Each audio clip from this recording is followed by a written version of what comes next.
Daybreak at 6:30 starts with breaking news out of Hampton. Yeah, we're tracking a 2-alarm fire on Secretariat Lane. This took off around 1:15 this morning. Jordy Clark is there with the latest. Jordy, what have you learned?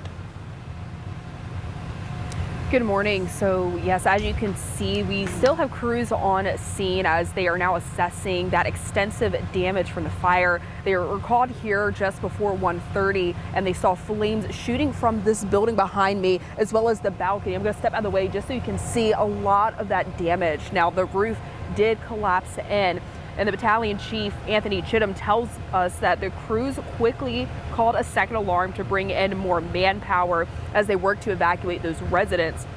Fortunately, no one was hurt, but 12 apartments were damaged, impacting around 20 to 30 people, including a few children as well. Now, right now, the entire complex is considered unsafe because of water and fire damage. And the Red Cross is actually helping those families who cannot return home tonight.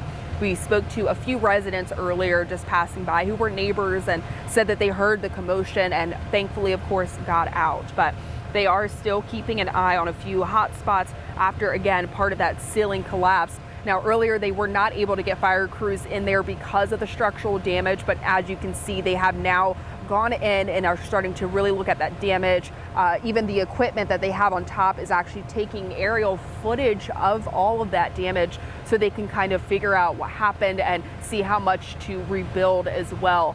This is on the end of the complex, so the fire department tells us that it was a bit of a challenge considering they couldn't get around the other side of the building. But again, they were able to put those flames out.